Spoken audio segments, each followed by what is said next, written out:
Thanks, Carl. Hello, everyone. My name is Craig Houliston, and I'm the Regional Insights and Analytics Lead at Nielson IQ for Asia. I'm very happy to share with you more of our learnings from Nielson IQ on how to win in the next normal in FMCG and in frozen food. So today we will be going through around 20 minutes of content, and we will be covering the following topics. How to win in FMCG and frozen retail in 2021 and beyond. We'll show more about how dynamic Asia has been in terms of FMCG and how we've seen big variations in terms of different super categories and countries and how it's evolved during the testing COVID times and how it may have long-term impact in terms of the future of consumption. We'll also be sharing more about some of the fastest growing frozen categories and how it's varying across markets. And we'll be ending with some more insights in terms of where we believe there to be novel opportunities for frozen foods. So let's jump in and look at some of the insights. So at Nielsen IQ, we track around 12 countries in Asia, and we've also included some of the Pacific countries of Australia and New Zealand. So on this chart, what one can see are two numbers. So the first one on the left-hand side by the market is looking at the FMCG value growth for Q1 2021 compared versus 2020. And the second number is Q1 2021 versus 2019. What we can see is there's a big variation across the different markets. So you can see the big superpowers like China and India have seen actually very healthy growth, whether you compare 2021 versus 2020 or 2019. You also see different buckets such as Singapore, Australia, and New Zealand, where if you look at 2021 versus 2020, it shows a decline. However, when one looks at 2021 versus 2019, we see that actually FMCG value growth is up much higher. And that actually leads us to find out one key insight, that actually comparing 2021 versus 2020 actually tells you more about 2020 than it does about 2021. So we recommend looking at 2021 versus 2019. And actually you can see that in these markets like Singapore, Australia, and New Zealand, we're actually seeing healthy growth. So there's a new base. However, we do see some challenges in many parts of Southeast Asia, which are a lot more traditional trade focused. And with lockdowns persisting, there has been a decline in FMCG. And even that can be seen when benchmarked against a more normal year, such as 2019. So within Nielsen IQ, we have some segmentations. What we can see is that certain markets, such as many parts of North Asia, some of the super powers such as China and India, they've rebounded. They've come into a new normal already. We can also see markets like Malaysia and Indonesia. These markets are rebooting. So what we are seeing is that they're coming back slowly back to that 2019 level, but it's still more challenging at the moment. And then we see a certain group of countries, especially many parts of Southeast Asia, which need to reinvent. There's a prolonged change in consumption behavior, and that's leading to prolonged declines, and there'll need to be more stimulation to drive more consumption in the future. So let's have a look in terms of what's happening in terms of super categories. So on this table on the right-hand side, what we can see are the different super categories that we track within total Asia. And these numbers are looking at value growth in total Asia. What we can see are that categories such as oral and personal care and packaged food are naturally the largest because this is the ranking in terms of the different super categories. And what we can see is there is definitely a longer term growth coming from these categories in oral, personal care, and packaged food. So oral personal care, this is driven by the fact that a lot of people in Asia are looking to drive more improvements in their personal care, and they're trading up a lot. Whereas packaged food is driven more by people spending more time at home. And that leads on to frozen. What we can see is frozen may be the smallest super category in this group. However, it's one of the fastest growing. And irrespective of whether you're looking at 2019 or whether you're looking at 2021 versus 2019, we see healthy growth, which bodes very well that it's not just a COVID-19 reaction, but the frozen category is a long-term grower in the market.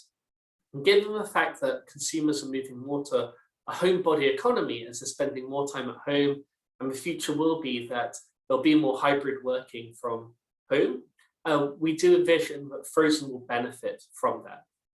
If we just look at the chart on the left-hand side, this matrix shows, compares the 2020 growth versus 2019 on the x-axis, and 2020 growth versus 2021 versus 2020 on the y-axis. Again, what we can see is that frozen is in that top right quadrant, which again highlights that this is definitely a long-term growth dynamic. And if we look at some other categories, naturally those categories which are impacted by the fact that people are shifting their out-of-home consumption into home, such as tobacco, beverage, and confectionery, are definitely the more challenged categories. We can also leave that the baby category is also declining, but that's driven more by the fact that we're seeing record lows in terms of fertility rates within Asia. So in summary, frozen is definitely a long-term winner, and this should prevail more as we have a longer-term benefit of a homebody economy in Asia. So we just want to take the last two charts and try to bring them together to see if we can learn any more insights. So what we're doing here is we're grouping some of the super categories which are performing a bit better. We're grouping some of the countries which are performing a bit better. And likewise, we're also grouping some of the underperforming super categories and some of the underperforming countries. And if we put it together, what we actually see is there is a dynamic that when times are tough, whether it's a tough situation for a super category or a tough situation for a country, actually what happens is that consumers tend to buy more higher performing brands, such as those brands in the top 5 in the category. However, as things prevail more, we actually see a shift away from the top 5 brands. Also, if we look at it from another angle by looking at those brands ranked below 21 in their category, which we're deeming as the rest, we also see the vice versa, in that actually when categories and countries are not doing very well, people don't really buy into the smaller brands. However, as the country or the category comes back, actually these smaller brands are prevailing. What we can take from this is that shoppers are becoming a lot more promiscuous.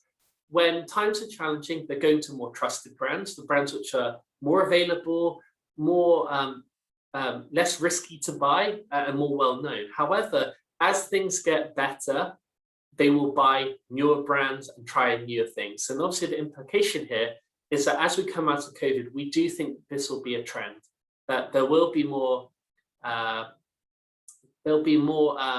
variance in terms of what people are buying. They'll be looking to try different things, and this bodes very well for the frozen market, which again is doing well. It's also worth noting that e-commerce is also a key enabler of this. With e-commerce, there's obviously a lot more brands in the market, and in the past, e-commerce wasn't something where we would think of frozen as one of the key benefiters of e-commerce. In the past, it was always infant formula, personal care. However, during COVID, what we've seen at Nielson IQ is that frozen has actually benefited. So you're seeing things like ice cream doing very well in the market, as in many countries now when you order e-commerce, you can fix the timing of when the products come to your house. The fact that people are now spending more time at home, that makes it even more convenient.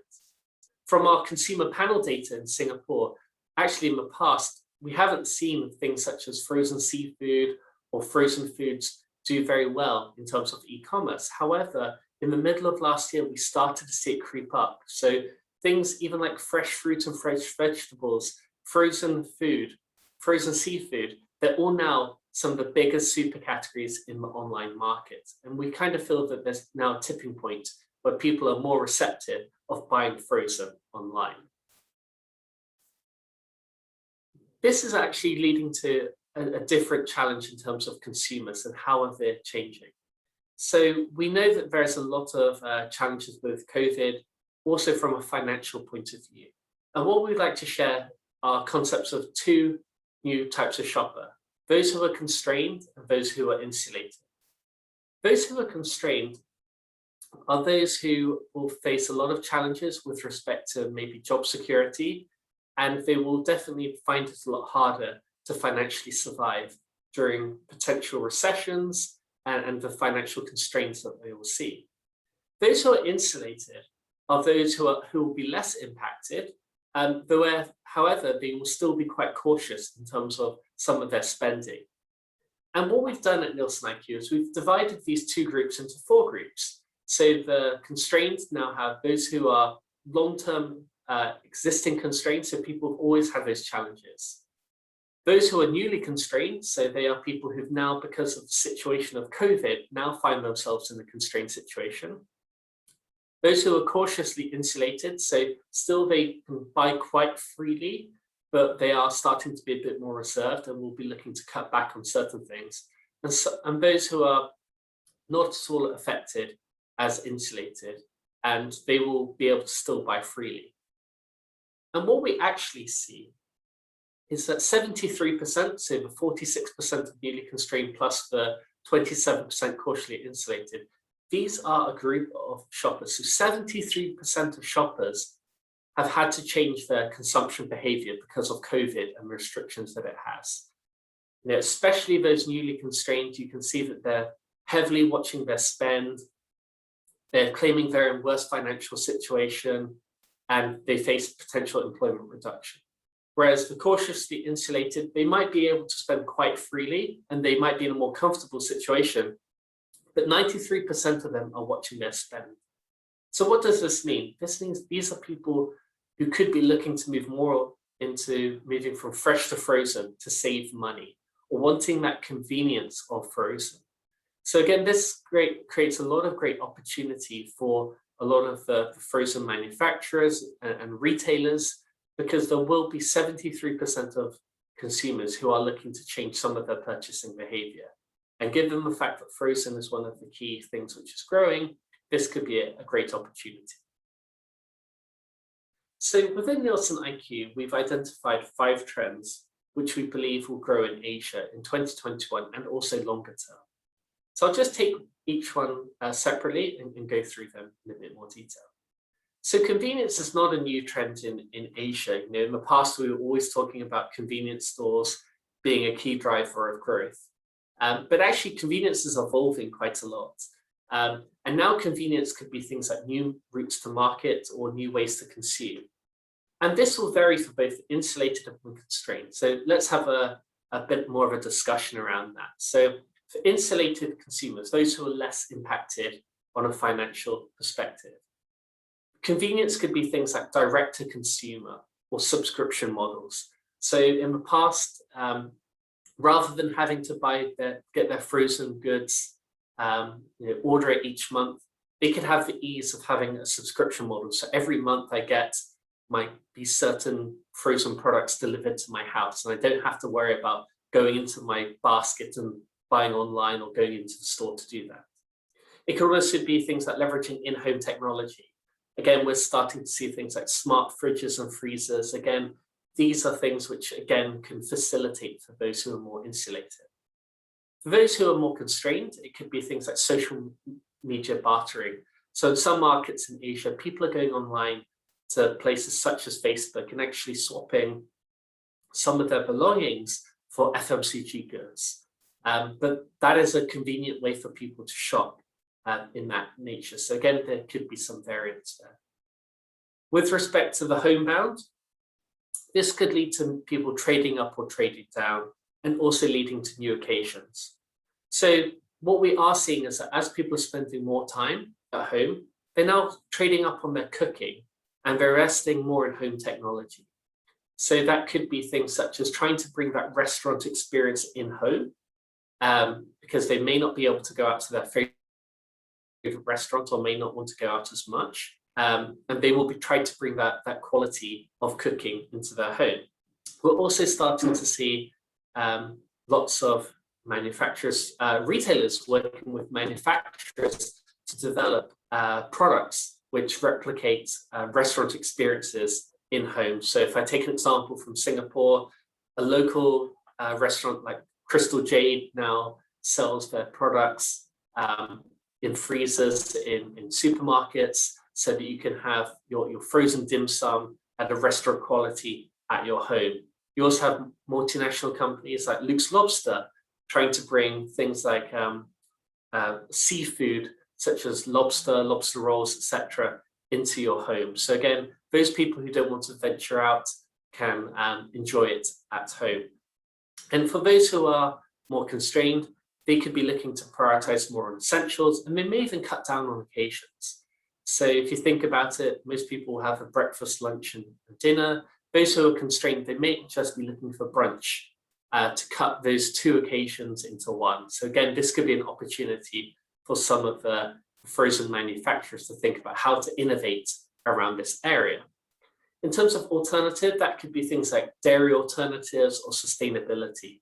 What we are seeing at Nielson IQ is there is a rise in plant-based products. That could be goat milk, lactose-free, which is really catering for those who are looking for better for me or better for my family or the environment. It could also be things like reduced packaging.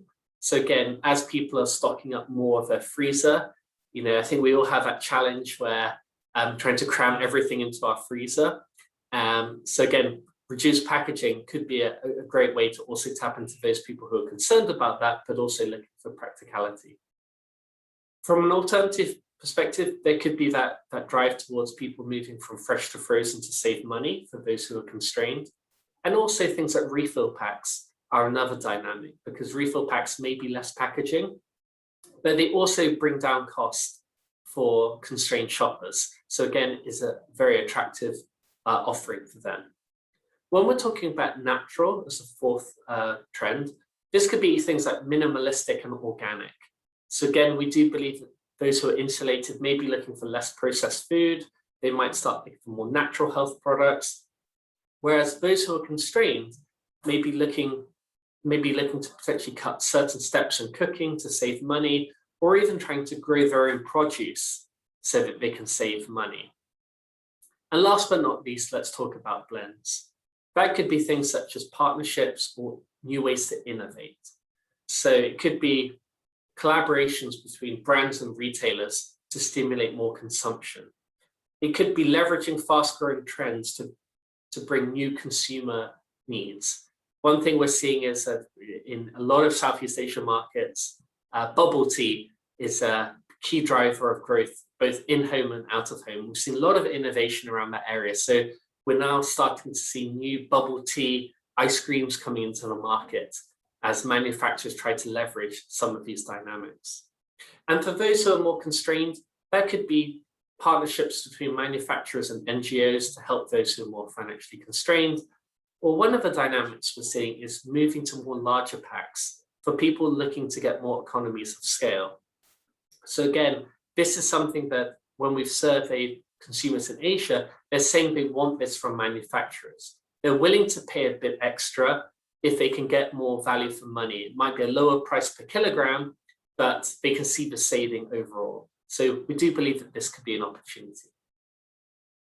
So actually within Nielsen IQ, we can also see that there's been a lot of growth in frozen across the different categories and different countries. So we can see that ice cream's doing well, frozen pastries, frozen vegetables, even things like frozen soup are doing well. However, we can learn a lot from other categories as well. If we're trying to think of ways to innovate for frozen, we can see what's happening in other categories because it could give us inspiration. Coffee's doing well, whether that could be a new trend to push more for things like ice cream. We're seeing desserts doing very well in Taiwan, whether some of those could be brought into the frozen category. Again, we can see from packaged food, a lot of things related to home cooking, and also lots of people are now baking more at home. So things which can facilitate that can also be a trend. However, what we're actually seeing at Nielsen IQ is it's not just about looking at different categories, but it's actually understanding more about the purpose in terms of why people are buying. And what we're suggesting is to really think outside the box. It's not about necessarily thinking about what is the trend in terms of a certain category, but it's more about why the consumer is making that decision. And a lot of it is driven by the fact that people are trying to bring out-of-home consumption in home. regardless of whether it's frozen meals or coffee or hair coloring, it's all about, I want to have that experience that I enjoyed out of home, but within my home. And whether we have future lockdowns or we have potential recessions, these will be prevailing trends. Even when people are allowed to go back out, they're now used to the fact that they will consume more of their meals at home. They will know that they can now enjoy nicer things within the luxury of their home, or they might even be looking to save money. So again, trying to identify what are the trends that people enjoy out of home for frozen and bring it into home. Again, there are things such as people being more health conscious, looking for dairy alternatives, nut-based products doing well, and also the cooking up a storm. There will be more and more people looking to cook in the future. There will be more and more people ordering food in the future. This will have knock-on effects such as storage in your freezer, etc. So people will be looking to try to make their lives easier, and any way that people can enjoy that at a more economical benefit will be a key driver of growth. So just to summarize, what we're seeing at Nielson IQ is the FMCG market's never been more dynamic, but there is a huge variety and disparity across the different countries and super categories. And what we will need to do is identify where we need to rebound, reboot, or potentially even reinvent in some markets. Nonetheless, what we see is that frozen is a big winner as consumers are becoming more homebound and spending more time at their home. And we are seeing a shift of out-of-home consumption into home. However, we do realize that as things open up, this will not be to the same rate that we're enjoying now. However, that's why we need to innovate more. And by trying to target both those who are insulated and constrained and having strategies for both sets of consumer will be very important. And to do that, what we believe is key is to think outside the box. There's a great opportunity to innovate as there will be some prolonged changes in terms of people will be longer term cooking more at home. They will be looking for healthier products which are good for them, more natural, and this can bring a lot of opportunity. So thank you very much for your time, and I look forward to hearing any questions that you may have.